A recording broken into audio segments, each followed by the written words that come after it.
Good morning, good afternoon, good evening, and welcome to the AI for Good webinar series, all year, always online. We hope that you, your family, your friends, and your colleagues are all keeping safe and healthy. My name is Fred Werner from the ITU, the International Telecommunication Union, and it's a privilege for me to welcome you to today's webinar. Now, the ITU is the United Nations Specialized Agency for Information and Communication Technologies, and we are also the organizers of the AI for Good Global Summit in partnership with the X Prize Foundation, 36 UN agencies, ACM, and co-convened with Switzerland. And the goal of the AI Summit is to identify practical applications of AI to advance the Sustainable Development Goals and also scale those solutions for global impact. And like much of the world, the AI Summit has gone digital, and we are moving forward with online weekly programming, allowing us to reach more people than ever before. And today's webinar could be considered as the launch of a new global dialogue on esports that will look at the potential and power of esports as a force for good. And this webinar is organized with our newest ITU member, the Global Esports Federation. And this would be a first of a series of webinars that would look at how esports combined with artificial intelligence and information communication technologies can be used to connect the world and help make a more inclusive and sustainable future. Now, before I introduce today's moderator, I'd like to go through a few housekeeping issues. First of all, your microphone has been disabled, so please use the chat function or the Q&A function to communicate. It's the job and the responsibility of the moderator to identify and ask questions to the panelists, and we're counting on your active participation to create a very interactive session. And speaking of being interactive, I have a first challenge for you. I would like to invite all of you to let us know where you're connecting from.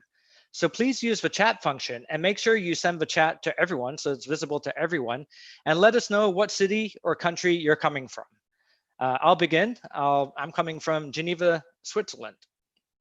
And let's see who's coming. Luxembourg, Athens, Tunisia, Poland, Iceland, Beijing, San Francisco, London, Montenegro, Singapore, France. Wow, this is better than Eurovision. Okay, excellent. It's glad to see so many people connecting from all over the world. And I think that's also a testament to esports as a global phenomenon. So without further ado, I'd like to introduce today's moderator. Her name is LJ Rich. And LJ is no stranger to esports, to gaming, to gadgets, and technology, as she's one of the presenters of a very popular TV show from BBC called BBC Click. LJ was also the moderator and MC of last year's AI for Good Summit, so I feel extremely comfortable leaving you in her very capable hands. LJ, welcome, and the show is all yours. Thank you so much, Fred and the ITU, and welcome everybody to our session on esports. It's going to be great. My name is LJ Rich, TV presenter and music artist, and I will be your moderator, taking care of you over the next hour. And this is part of the AI for Good Global Summit, which is virtual this year. And as Fred said, throughout this panel, you'll be able to interact. Feel free to join the chat and ask questions. We are so happy that you came to join us. So let's start off by introducing our eminent panelists.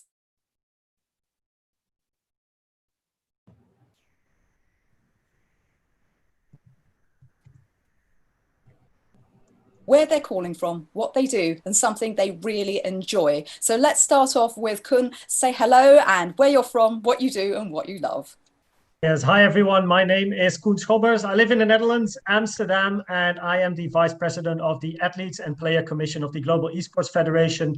Besides the fact I help parents to repair, retain, or reinforce the relationship with their gaming children through my own business, as well as guiding businesses to make use of the gaming and esports industry in their plans and strategies. And thank you for the invitation. And tell us something you love doing.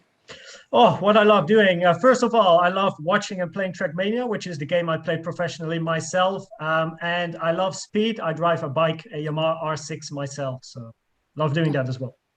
No stranger to speed. And let's go over to health with Dr. Melita Moore, who's joining us. Hello, please say where you're from, what you do, and something that you love.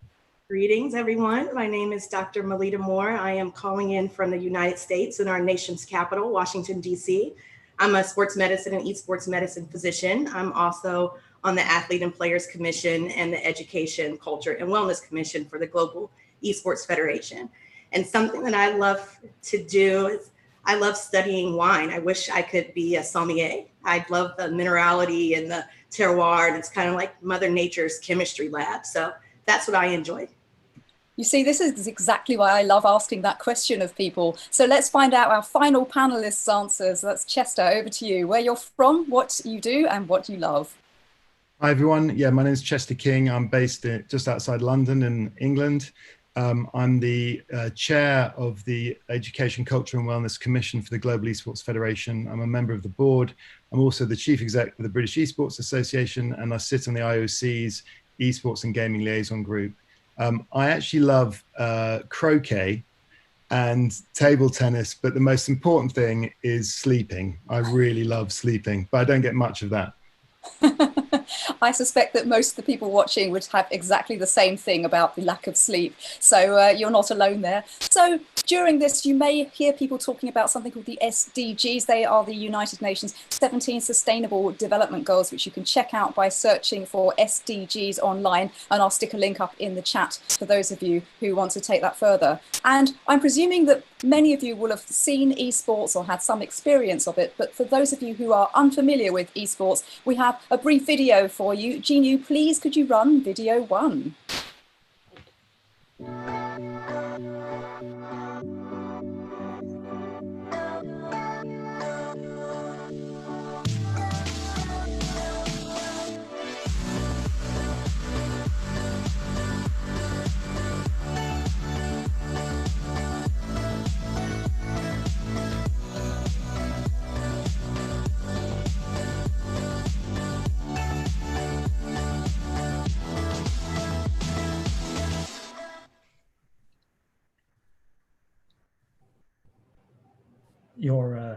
I was on mute. The first rule of conference calls, my goodness. So what I was saying before I was rudely interrupted by my own failure to press the audio mute button is once you know the rules, it becomes easier to be involved. And I think that's a really big similarity with traditional sports. When I first started watching esports players, I was tempted to compare it to someone at the top of their game. That feeling when you watch a virtuoso pianist or an acrobat or a really talented performer. And do remember, you can join in the chat and ask questions, but the first question is mine, and I will be asking Chester. Please, could you start by telling us what the main differences are, you think, between sport, traditional sport, and esport? So the definition of esports is organized competitive video gaming.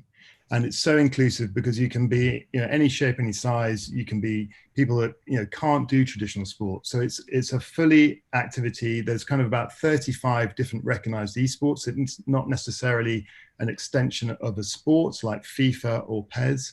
And globally, it's played by millions. So I think what is the difference? I think there's, apart from the physical activity, I think there's a lot of similarities. And in my country, in England, esports is classified a game like chess and bridge. In certain countries like Poland, chess and bridge is a sport, so esports is a sport. For me, I think our professional esports players, which I'm sure we'll talk about, are athletes. They have nutritionists and they train, and they're exactly like a team. But I think the important thing is both you're part of a community, you're being competitive, you're trying to beat someone else. So there is some similarities, but there are some differences. And the main thing is you're playing a video game, and that tends to be around 3 different platforms. It's either on a PC, on a console, or on your mobile phone or a mobile tablet. And there's actually quite a lot of people doing this. Koen, you were one of the people who did it professionally for many years of experience, in fact. Could you give us a brief insight into what it's like to be part of the community? Yeah, absolutely. First of all, love the community, because the community is something that they stick together in the difficult times and the good times. So in the past, when gaming was very much stigmatized, the gamers were connecting with each other, but less with the, let's say, the outside world. So let's say the media and like the bigger events. But nowadays, it's in the media all the time, and we're countering that stigma position, let's say, with everything that we're doing. Now, as an athlete, I started in 2006-07. At that time, there were some things happening surrounding stigma myself as well. And therefore, like, it really helps to have a great community of people. And then as an athlete, eventually you get in like a professional organization, like you basically get scouted, like with soccer or any other sport, traditional sport, let's say. People keep an eye on you, you get contacted, they reach out, and they let you sign a contract. So you first have a trial period, like let's say a testing period. And then eventually you might become a full-timer in the team. And then you have, like Chester already mentioned, a couple of coaches. So in my case, with my game, at my title, I played for Team Acer for many years, which we had a salary as well. And we had a fitness coach, a nutritionist, a psychologist as well, a physiotherapist, and a media trainer. So, of course, like, we're able to actually have good words in front of the camera and not make any mistakes, as well as on social media, because many of the younger people, for example, Booga, that won the Fortnite championship last year, he's 16 years old, he won 3 million, he has millions of followers online, but if he says something wrong, it can like have a very big effect online because people screenshot it and it will be shared everywhere. So those are the couple of coaches that I had personally, and yeah, it's one of the most amazing memories in my life, having that professional career. And I'm happy now that I can help others to have the same in the commission. Yes, I think there's a very small proportion of people make it to the level that you have. And I'm going to ask a few more questions later about some advice you can give to those of us who are spending time in front of a camera, how we can take advantage of some of your lessons. But whilst we have you, Melita, we know you're an expert in sports medicine and esports medicine. Are there large differences between the two? No, LJ, surprisingly, there is not. And just like Kuhn alluded to, you were on a very progressive team, Kuhn. It sounds like I've been taking care of professional athletes for a decade. And so I have now been in esports. This is now my second year taking care of a professional esports team. And I treat my e-athletes exactly the same way that I treat my traditional professional athletes. And so just like we focus on their nutrition, on their sleep, Chester, I know you said you didn't get much sleep. So we do focus on that for our sports athletes, exercise, well-being, and really going to one of the SDGs about good health and well-being. That's exactly what we do in the esports community, is making sure that we are really focused on their health and wellness. And so we are starting to see the trend that more of at least professional esports athletes are being kind of treated in the same way as you would think of as a traditional athlete, but we're really trying to get that down to the grassroots level and starting from, you know, when you're very early on gaming and really teaching the importance of why you should have healthy gaming behaviors. And to add in on that as well, as a professional player, like, teams have a choice of many millions of players that play on a top level, but it's like currently it's not just about being good in the game. It's also about how do you take care of yourself. Are you good? Like, are you a good speaker? Are you willing to listen to your teammates? So there's more qualities than just being good in a game that gets you to a professional level or makes you become scouted. It's a lot health related, because in the end, every player is an ambassador for their team. And the sponsors of an esports team like to be engaged with players that are, of course, healthy, social, and are basically an example to the rest of the community as well. Mm-hmm. Thank you. Chester, you've said playing esports is better for you than not playing esports. Could you elaborate on that, please? Yeah, so we're doing in the UK, we're doing a lot of studies and with Global Esports around, you know, mental health benefits by playing esports. We set up the Royal Air Force Esports Division last year, and they used esports to help combat loneliness. So there's going to be some research coming out, and it's all about the socialization that you can communicate. You know, the advancement of esports was directly relatable to advancements in technology on how you could stream and how you could watch and how you could interact. And it's incredible to watch. You know, I've got a son who's 19, and just his journey of communication. And, you know, during this, you know, unfortunate time of COVID, you know, he has been incredibly happy in his own skin. He is a big gamer. He's been incredibly lucid. My 17-year-old daughter isn't a gamer and felt a bit more isolated, hasn't been so in touch. So I think there's some big mental health benefits. We're doing a study around dementia prevention as well, which maybe we'll talk about later. So yeah, so of what for us in the UK, one of the positioning is, you know, playing esports is a lot better than kind of watching passive media or being on social media. You know, it's improving your cognitive development and your memory function as well as making you happy, which is pretty important. Thank you. Oh, sorry.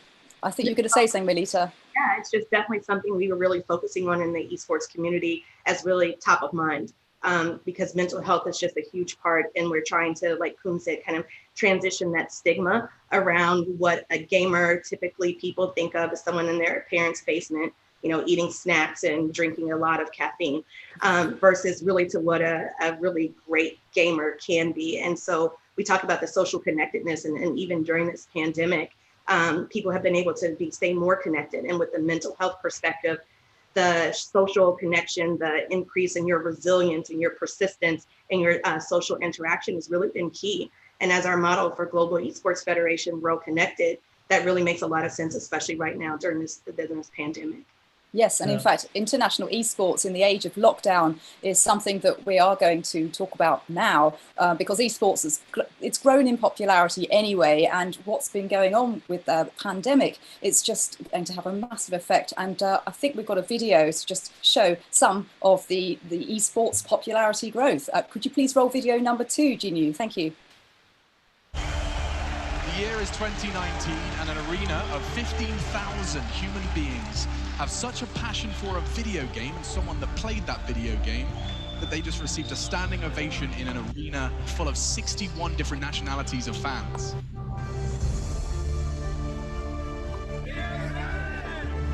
It's like going in a gladiator game and you're just like, there's only one winner and everybody's fighting to death to lift the trophy. He's got the first, he's got the second, Taiwu's a god! He is above anything Ashes can create! You're a bunch of wildlings, a bunch of Dothraki out there, and I love every second of it. Getting the chills, eh? Yeah. Wow, I mean, it's just incredible to see so many people, and obviously esports now is being mixed more and more with traditional sports. So Melita, let's come to you and talk a little bit about the obvious physical and mental effects that lockdown is having, not just on sort of sports people, but I guess everybody, but please tell us more. Yeah, so when we're talking about how we can have these healthy lifestyles in the digital world, because that's really what everyone has transitioned to around the globe. And with esports, being in front of your computer, even if you are at home working, if you are doing distance learning in front of the computer, everyone across the globe is really having more screen time than we ever have before. And so what we focus on with our gamers and our esports athletes, it's really vision health, and making sure that we are taking care of our eyes. A lot of people do not even think about vision health when you're talking about the overall health and wellness of a gamer. And so 70% of our brain and eye are connected. And that's why it's really important to make sure we're focusing on our vision. So when you're in front of that screen and your eyes are getting blurred, it's a glare, you're starting to get a headache, you're blinking a lot, that's because you're getting something we call computer vision syndrome or digital eye syndrome. But one key thing that we all can do, whether you're a gamer or not, is something we call the 20-20-20 rule. And that's really around vision health. And so for every 20 minutes, you look 20 feet away for 20 seconds. And that really just helps to refocus your eye. It helps to refocus the muscles of your eyes so they're not so strained. And usually I would tell people just mark off 20 feet wherever you typically sit or game, post something on the wall or on the floor, and look at that every 20 minutes. And so that is really something that is very small that we all can do that will affect our vision health and help us be able to enhance our performance in game and do our activities much better. Well, I quite like this idea because we're just coming up to 20 minutes into our conference at the moment. So why don't we all do that, everybody? If you are focusing on your screen right now, find something about 20 feet away. That's roughly what, 3.5 meters, we'll say, and get ready. I will count you in. Go. So we have to look somewhere for 20 seconds, right? Yes. Yes, not the screen. I like in my memory, I'll just continue talking while looking outside. Yeah. But in my memory as a professional player, I can definitely tell you that when I had a match, and we're back, by the way. Oh, like we're back. Please like, continue, Koen. When I had a match at a big event or the World Championships, I can definitely feel guilty because when I'm in a match 20 minutes in, oof, looking away for 20 seconds will kill my chances of winning, I'm afraid. However, I do think it's a very relevant theme for many amateurs as well. Besides the fact that when you're a professional and the match is ending, then go away for a couple of minutes. And, like make those transition those 20 seconds per 20 minutes into like 5 minutes after a game of 45 minutes or so. It's good while you're practicing, while you're gaming, while you're television. Maybe not during competition. Your coach would probably not appreciate that, but certainly as you're doing all your training, it's really very key. It can be very beneficial. And if I'm not mistaken, and I hope Dr. Melita can agree on this one, the amount of people with a minus eyesight is growing, which basically means that if you look a lot at screens or books very close to your eye and your muscles of your eye tense, eventually you can't like look long distance anymore, like it becomes unsharp, let's say, in a distance. Yes, and the World Health Organization has put out some very good data that about 52% of people are going to become nearsighted over the next 10 to 15 years, actually, just because of how much we're doing on the tablet and holding your phone so close and being on the screen. So yes, you are correct.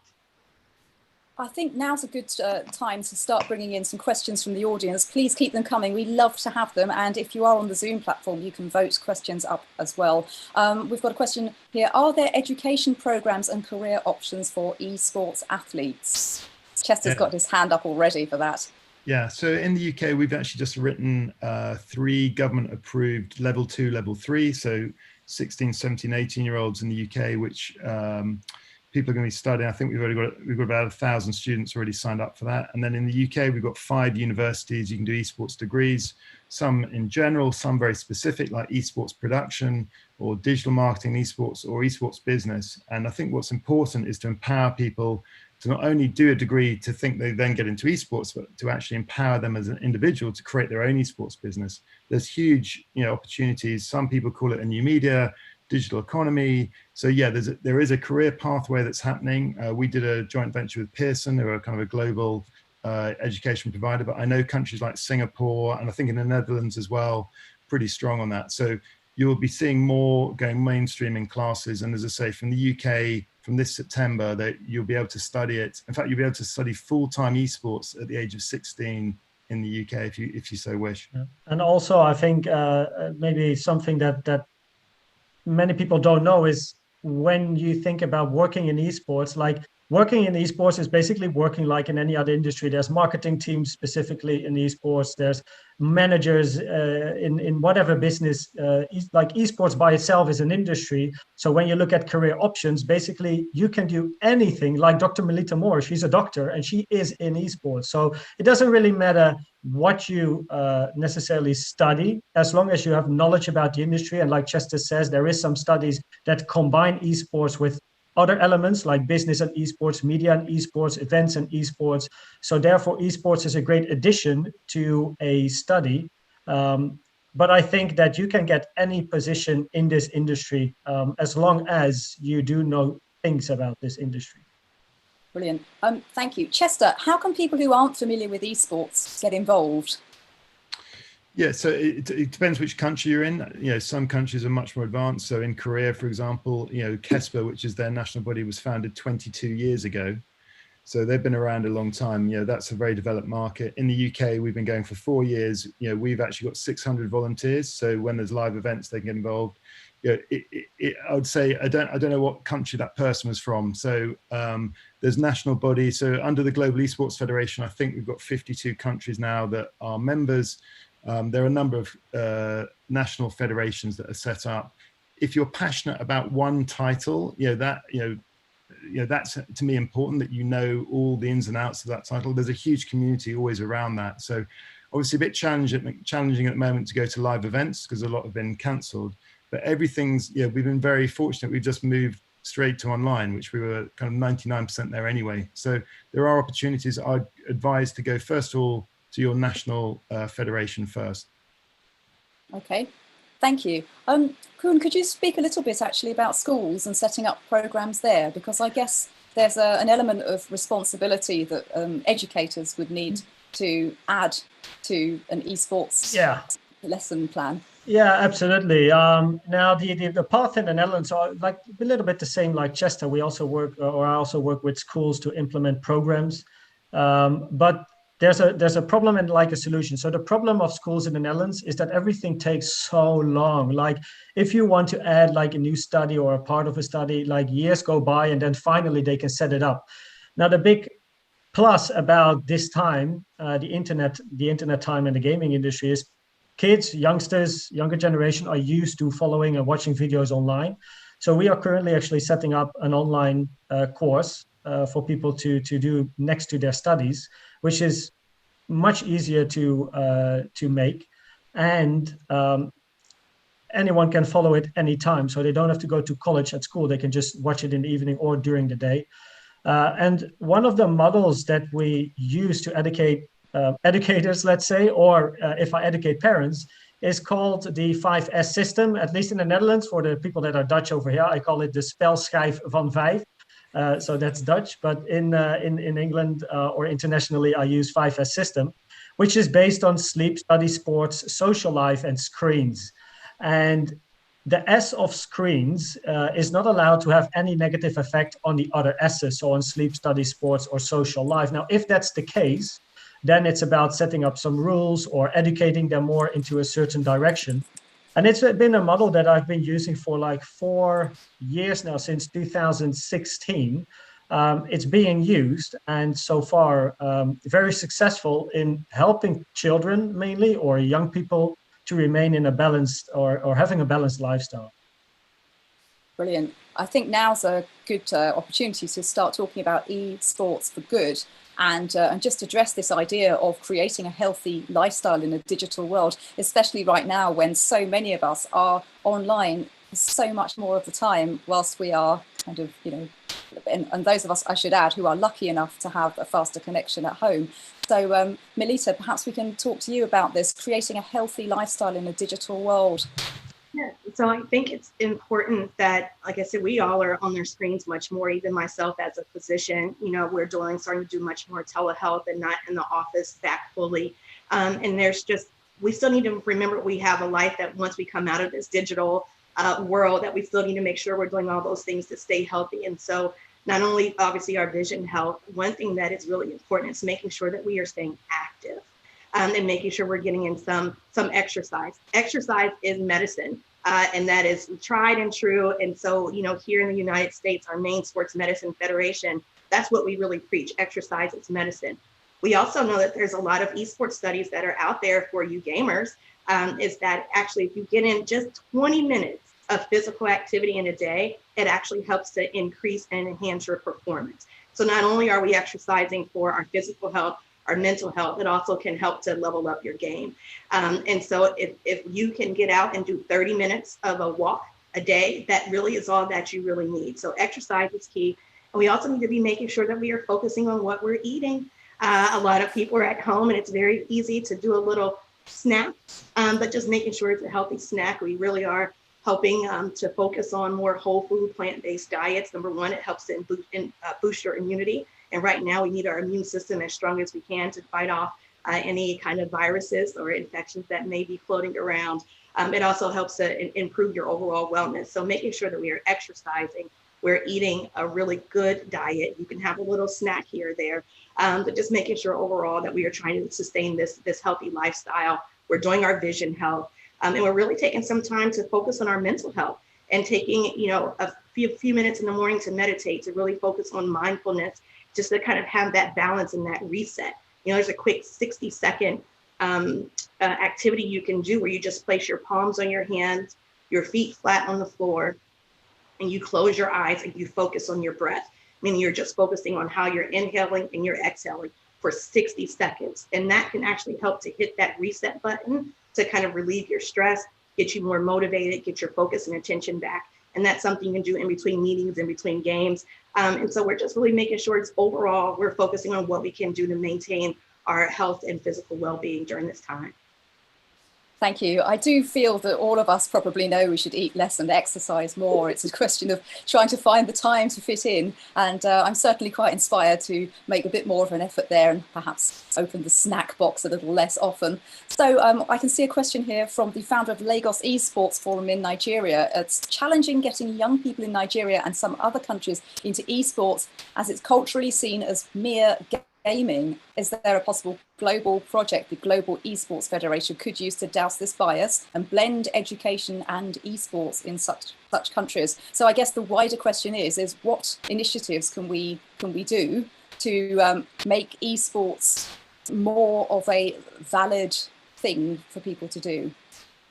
Yes, so I think one, it's around technology. Africa is very exciting for all of us, and the Global Esports Federation has signed something, the Commonwealth Games Federation recently, and I think we would love to help Africa, would help the youth with new digital economies. We've got some projects going to be announced pretty soon, working there. The one issue is around servers. So when you play certain esports, there's a thing is you talked about earlier, LJ, about lag times or ping rates or latency.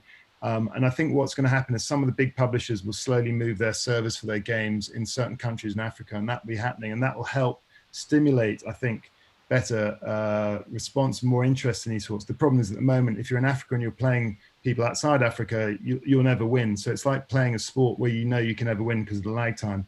So I think technology is going to play a part, investing in 5G down there. It'll be more mobile gaming, a bit like India has kind of, there's hardly any PC or console gaming in India. It's more about handheld. And what's interesting, if you take India, they are progressing about this, embracing esports education.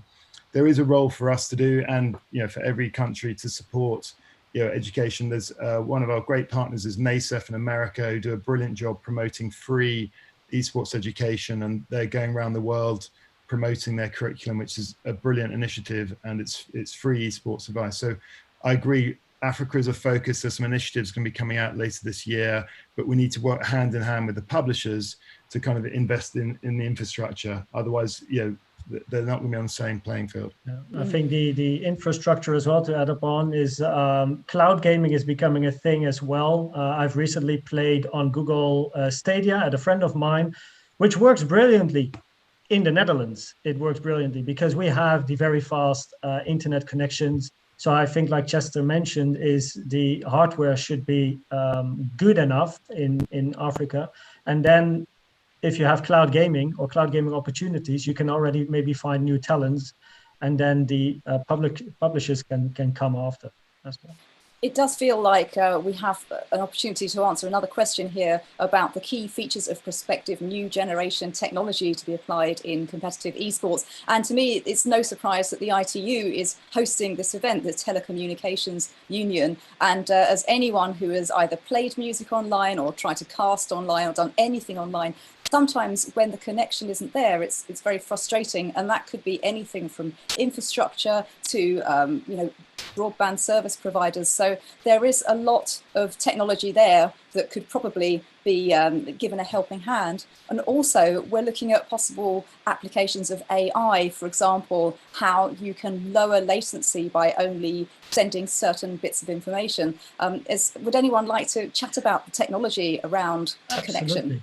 I love VR, like virtual reality, augmented reality, mixed reality. I love the Google Glass concept, maybe in the future, because if you play soccer, for example, why would the ball roll on grass on the ground? Why are the goals on the ground? Why can't you have goals like 5 meters up? For the people here in the comments watching as well, like if you Google on The Void, I'll write it in the chat as well, The Void VR. It's just like a video that you can check out, and it's a bit futuristic. Now, it already exists that people are wearing full body suits with sensors, with virtual reality, and they're really immersed into a virtual world where, potentially the ball is not round but a square, and the goal is not on the ground but 5 meters up. Like in a virtual reality world, you can program it yourself. So I definitely see those type of things increasing with time when things become cheaper, like virtual reality. Besides the fact, again, cloud gaming, I really hope that's going to be a thing for people that play casually, especially in countries that struggle with infrastructure, like Chester already mentioned, because I see big opportunities to find talents for esports using cloud gaming. Thank you. I've got a few more questions I'm going to try and rattle through because we have so many. Thank you so much for them. We have a question about cyberbullying and cyber violence in esports community. Is this a serious problem? Toxicity. Yeah, so toxicity. So again, historically there has been issues. I think with the change in law and more people focusing on it, and the publishers getting involved and Twitch getting involved. It's interesting that if you take the UK government, the focus was about social media, but obviously if you're using Twitch or Discord, there's so many ways that you can get to youth, and some people don't use social media, but they use these other platforms. So it's definitely something that's being addressed. I mean, we're working together with a number of UK organizations to help improve online safeguarding and what is the recourse in that. So in the UK, we have a national schools tournament at a high school level, and we have a code of conduct. And if people don't adhere to that, like on a football pitch, you have a yellow card and red card. So we're instilling that from young children, so they understand about that you can't do this and you can't say that. You've got to also bear in mind that a lot of these children are going through puberty and there's a lot of emotions. So it's the way that you control about winning and losing, which I understand, but there is zero tolerance from toxicity in what we're doing. And I think from a global esports point of view, that's something that be spread out. I think there is a generation that kind of accepted it, but what we're trying to instill is in the newer generation that it's just zero tolerance. And also, I think hopefully when things get better on diversity, on the ratio, things will change as well. So we're so pro more women getting involved in gaming. We set up a dedicated women's in esports committee. We're really trying to focus more at a younger age, boys and girls playing together, and it not just being a boys thing at the moment. So it's definitely something that as an industry are fully aware of, and we're just trying to tackle it. But we need, again, people like Twitch to get involved on that. Perhaps there's a way to gamify the process whereby being nice, you can earn coin or something like that. There's a few games like that already, yeah. So it's actually also an activation with a brand that I've done. Now, I'm not going to mention the brand for purposes, but what we did is we had the spring split of League of Legends in the Netherlands, in Rotterdam. And in order to have people go there for free, they had to be nice in one of the Twitch chats. So we had an old granny playing League of Legends, and she had no idea how to play League of Legends, so the chat had to help her out, and everyone that helped her out, was nice, eventually got a ticket for the event. So that was just one of the small things you can do in order to support being nice to one another. And one thing I really am a big proponent of, as Chester was alluding to, is promoting and elevating women in gaming and really empowering women, especially at a younger age when you're talking about cyberbullying. In some games when you do have the headset on, you can hear the voice. Some of the women that are gaming, they disguise their voice as a young boy so they don't get bullied, or there's a lot of, very unkind words that are said when they hear that it's a female playing. And so a huge part of my passion and my platform and what we are doing at Global Esports is really increasing this diversity. And I think anyone across the globe, this should be a #1 priority, is really trying to elevate, empower, and engage more women in gaming and promoting them to say, you count, you're here, and your skills are just as good as anyone else. And so allowing them to have the platform and the confidence to be able to showcase that. Yeah, inclusion is one of the main points of the Global Esports Federation. Yeah, and just one thing that we're fully aware of, that the most popular esports involve guns, cars, and balls, right? So what we need to help develop, and we're working with Aberdeen University, which is probably one of the #1 university for game developing courses, is to try and create more games that are more more popular by both sexes, not just focusing on a certain type of genre. So again, this is going to take a bit of time to appeal to everyone. I mean, for us, one of our poster child games is Rocket League, which is a 3 versus 3 playing car soccer. It's a fantastic esport. It's what the Olympics in Tokyo 20 they were going to do with Intel, an event. The issue is, a lot of girls don't like cars or balls. So I know it's a huge generalization, but we want to get games that are great. That's an age rating of 3. And when we go to schools, we want to promote things. And what happened for us about 3 years ago when we started doing trials for teams is girls and boys would come to trial for the team, but the boys were just more experienced. So the girls would put off and they went, oh, I don't want to get involved. But they want to get involved, but they just aren't experienced enough. So it's something I agree 100%, with all of us on Global Esports Federation really want to, inclusivity, diversity, it's up there for what we need to achieve.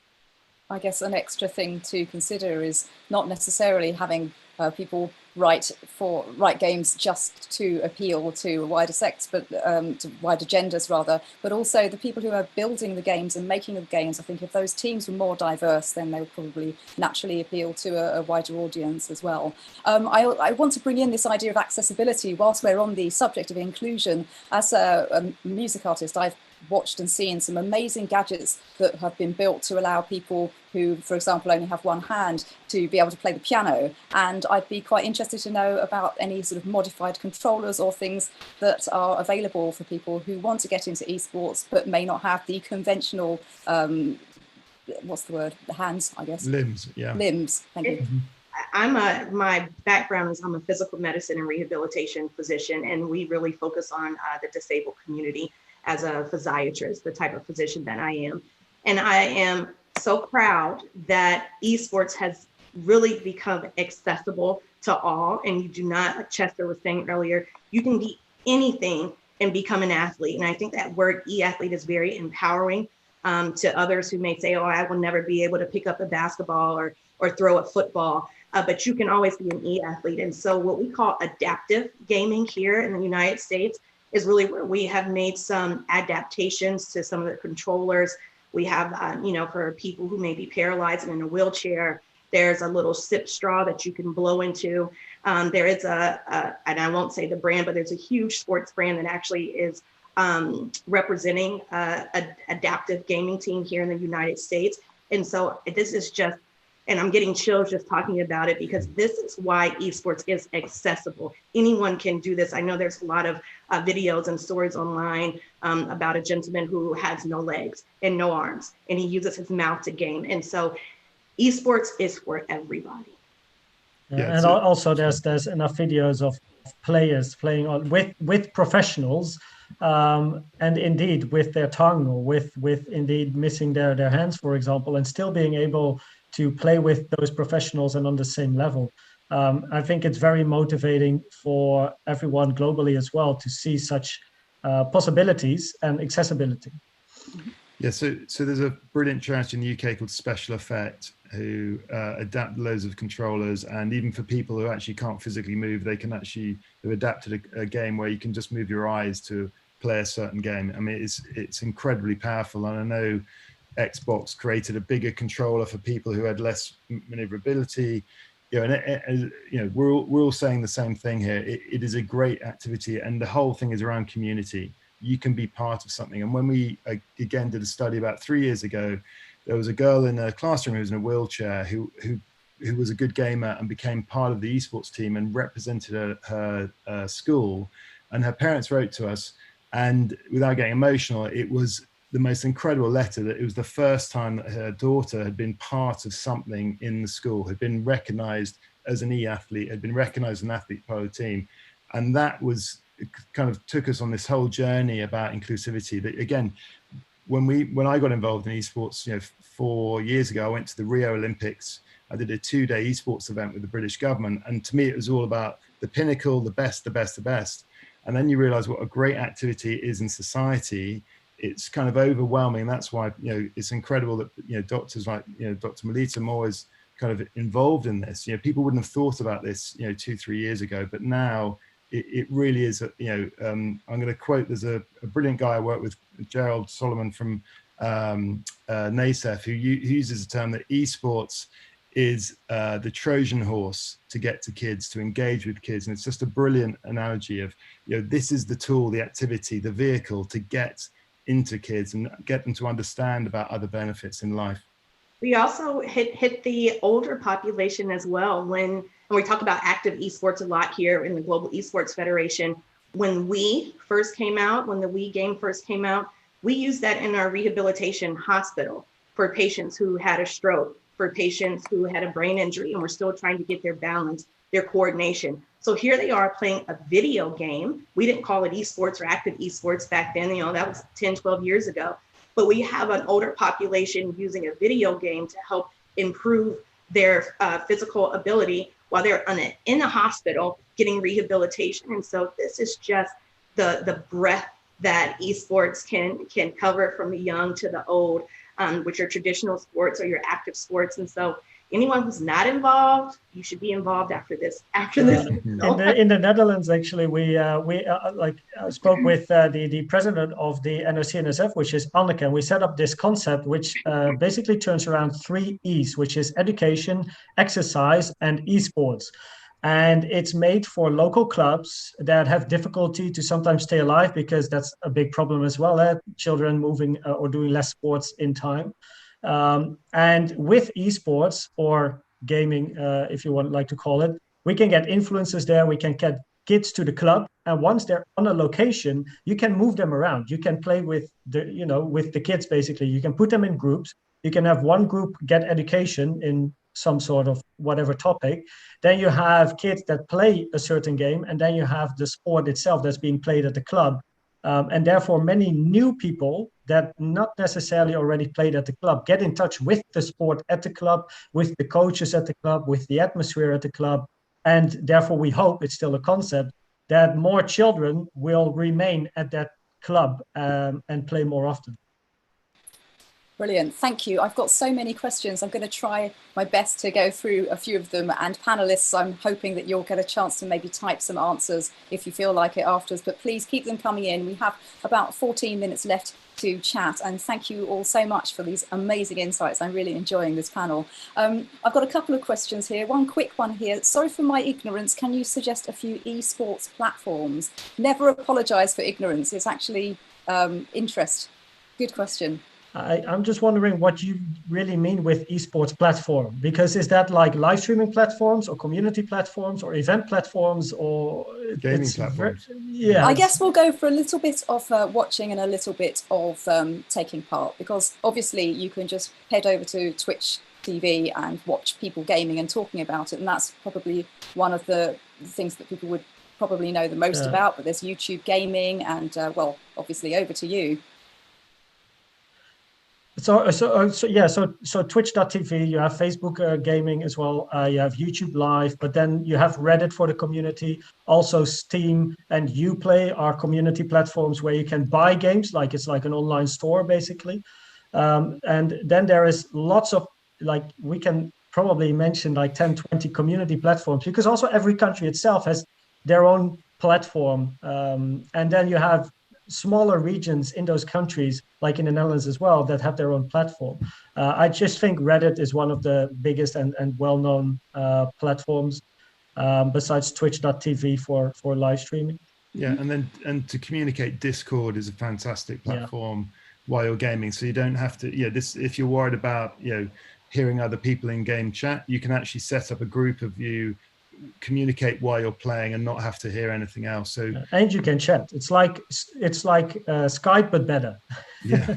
and then each game has its own platform on how to play. So obviously Activision Blizzard have got game battles, and then you can play through PlayStation 4. So again, it's quite a big question there. It is. What would you say would be a very good starter esport for someone? I'm aware there are different kinds, so perhaps I love answering that question. If you want to get in esports, find your passion. It's not about the game that has the biggest money or prize pool. It's about what do you love doing. So I love racing. If I wanted to earn money, I've probably started playing League of Legends or Counter-Strike. But because it's not necessarily my passion, I probably know, looking back, that I wouldn't become a professional in that game because or I didn't have the dedication or the motivation, or I became too frustrated. And because I played Trackmania, which is a racing game, and I loved racing, I was always motivated to play that game, even though the prize pools are not millions, not many thousands, but like 1,500 euros, 7,000, 10,000, which is great. That one passion, that one game that isn't one of the biggest in the world, still got me VP of the Global Esports Federation, for example. And I'm very proud. And Paul is here as well in chat. I already saw him watching, lurking, as we call it in gaming language. But I'm very proud to be part of the Global Esports Federation, and that as a Trackmania player. Now, are my experiences as a professional in Trackmania different from League of Legends? No, not necessarily. So I think, first of all, find your passion. What do you love doing? And then find a certain game and community that you can identify with, and you will be motivated to be part of that community and keep on playing, find online friends, and enjoy your time. So the short version is find something that you love doing in real life or like the idea of doing in real life and then do it in the e-world. Talking of which... Sorry, can I just say, yeah, yes, of course, Chester. Yeah, no, and I think to me, if you like sport, there's a lot of games that are reflected in a kind of gaming way. So if you like football, there's FIFA and PES. If you like basketball, there's NBA 2K. So there's easy steps into esports. If there's a certain sport that you love, there's obviously a lot of titles that don't reflect so well. But I would say one of the most easiest games to get into is a game, as I talked about, is Rocket League. You know, it's 3 versus 3. It's a 5-minute game. Everyone understands the principle. You're trying to score a goal, but it happens to be that you're in a giant, driving a car. And one thing I would encourage, depending on what age you are, is to get your parents involved as well, because they really need to understand what is happening. I'm 49. I've got a 19-year-old. I've lived and breathed esports, the last 10 years, which has been great. And I understand the terminology like FPS, MOBA, Battle Royale. Most parents don't understand that, so they fear it. So what I would encourage everyone, and I don't know the profile of everyone here, is if you do gaming, ask your mum and dad to join in. They might not be very good, but they need to understand what you're doing, and they need to understand the socialization aspect and the fact that you're talking to your friends and you're communicating. It's not isolation. So sorry to interrupt your flow there, LJ. Great point. Not at all. It all adds to the flow. Melita, were you going to say something as well? Great point. Oh, cool. Okay, that was a very quick and wonderful comment. Excellent. So we're going to also look at the future of esports. We have a question here. Is our current world just blended with another I see. Our current world just blended with another interactive layer. Will the future of gaming be in augmented reality or directly connected to our cortex? That's a real cyberpunk question, and I suspect virtually everyone watching will have some kind of leanings towards science fiction. I happen to know that MIT have done some really interesting stuff with sub-vocalization, where you can actually think a word and your muscles twitch a tiny amount and you can speak to an AI assistant, which can allow you to add numbers together, for example, without even speaking. And I also happen to know that there are certain brain headbands that you can wear that will pick up your brain activity, and there's experiments in being able to control things just by thinking them. So there's certainly quite a lot going on in terms of technology. Neuralink from Elon Musk. Oh yes, of course. So I mean, obviously as an esports player, there's quite a degree of fine motor control involved. I don't know whether the technology for brain control is quite precise enough, but do we have any thoughts on that? I guess it's a matter of time, really, as everything is. A matter of time before the technology is so advanced that it is possible. The question is, are we open for it? Are we gonna indeed evolve where we are not holding a controller anymore, but we are like straightly connected, and just by thinking we can control the car or the Rocket League car or something in the game? Will we even be playing games, or will it be a mix of professional or being a traditional athlete with a virtual environment, so that you actually combine the physical aspect with the virtual aspect? I see that happening as well, as many traditional sports are trying to find their way out in the virtual environment, where I also happen to know that, for example, rowing is currently building their own platform to hold esports competitions as well virtually with your row machine at home. So there's so many different elements, very exciting, but I think too it's a matter of time, really. Yeah, my only comment on that is, it sounds really a scary term, but traditional esports. So, you've got people that say it has to be on a PC, it has to be 5 versus 5 on, and that's what a traditional esport. When mobile esports came out, there were so many people going, well, I don't want to watch people on stage, looking at people playing with their mobile phone. That's not traditional esports. So, you have got different kind of, generations already, feeling empowered that that's their time. So, obviously mobile gaming, is becoming massive. PUBG is one of the biggest mobile games. Tencent done a great job, pushing that. So I think it will come, and it's all going to be about the devices. My son was a great Pokemon, when that came out 4 years ago, going around the world, picking up and stuff. There will be games. I think there is restrictions at the moment on VR gaming, because of, you've got to wear the headsets and you can bump into each other. But it will be a question of time. But I think you'll have people who invested so much time and energy, a bit like a sport. So, people say, oh, will League of Legends, die out? And I go, No, yeah, people invested hundreds of hours of time to become. It's like being good at golf. You invest a lot of time to be good at golf. You've invested, so if baseball suddenly comes along, are you just going to give up golf and play baseball? No, you're probably going to carry on doing both. So it's going to be really interesting of what I kind of call, as I say, traditional esports, which is an unusual term probably in the contents of, we're talking about how modern and great it is at the moment. So it's about keeping evolving or keep evolving as an industry. Yes, and also once we take into account we've got human people playing against each other, at what point do we allow AIs to compete, like AlphaGo, the sort of next generation from Deep Blue? AI versus humans is already there. Yeah. Yes, but then at what point do we get AIs versus AIs, where your human simply becomes the person building the program, and then they go off against each other like a robot wars, but just the minds of these I'd like AIs. to ask Chester, the team fight tactics is basically a bit of AI, right? Like you're planning your team and then the AI is doing the rest. So basically there are games that are based upon AI. Team fight tactics is one, Google for the ones not knowing, but it's like a game where you basically pick your champions, like your characters, put them in certain positions, and then the game itself will basically run the battle like AI, like a sim automated. game. Yeah. And then afterwards you see if you won or did not.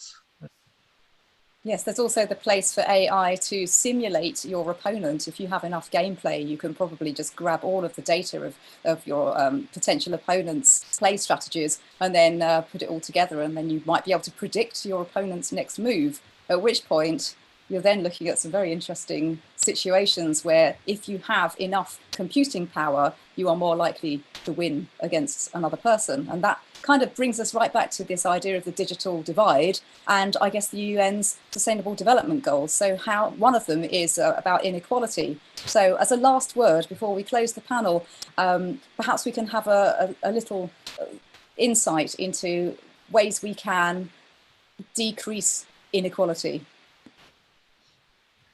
So from my point of view, wearing my esports hat, it's around technology and hardware. And I think what's great is governments are realizing that there's career pathways, education pathways from esports.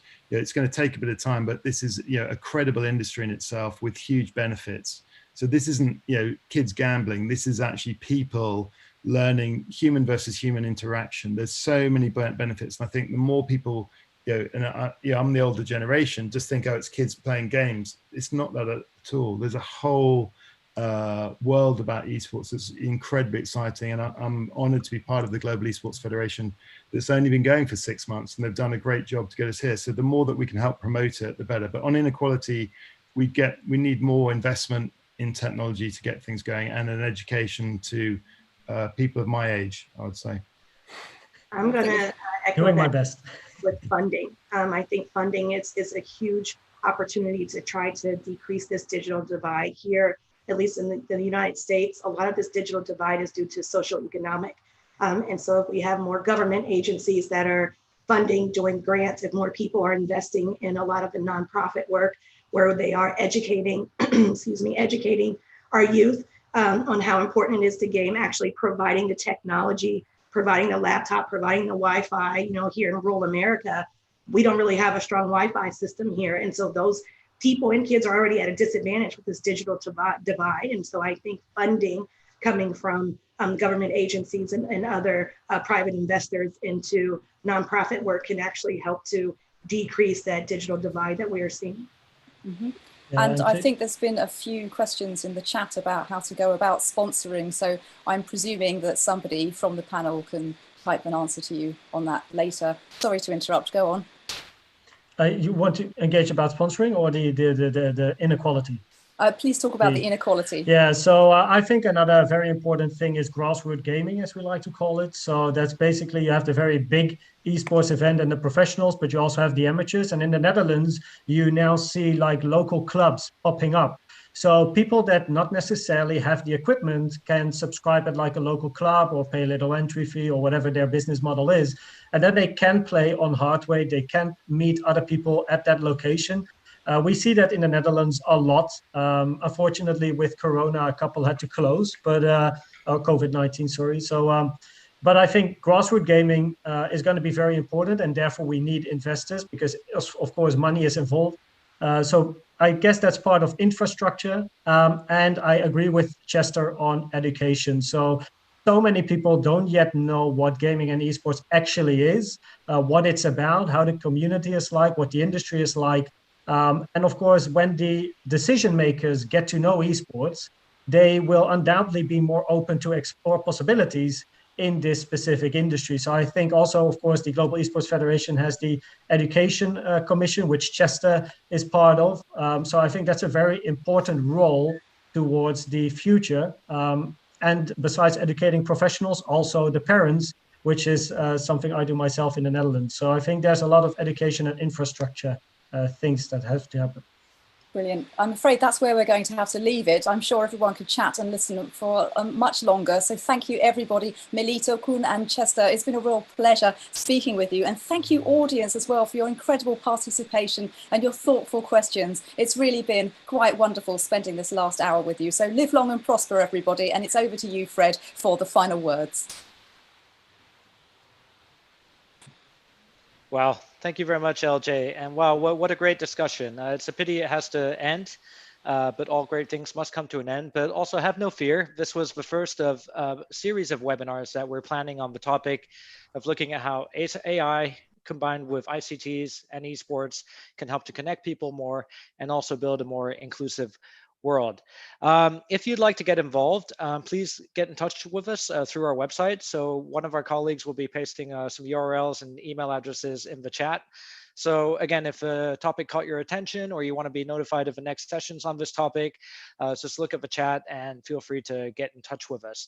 And of course, I'd like to thank our panelists and our moderator for the excellent job, the engaging discussion. I personally enjoyed it very much myself, and I hope you did the same. I'd just like to highlight that we have another episode on Friday. So we have the Innovation Factory, and the Innovation Factory is basically where we did a call for startups that are using AI or machine learning in a unique way to help solve one or many of the sustainable development goals.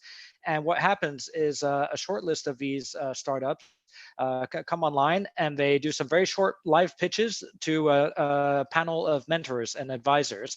And the best startups will be selected, will have a chance to pitch their startups and ideas to a much larger audience at the end of the year, and that will be presented as one of the outcomes of the AI for Good Summit. So if you're interested in innovation in business, in AI, startups, SDGs, I suggest you register for Friday at 15 p.m. So you can go to our website to register for that as well. So we've come to the end.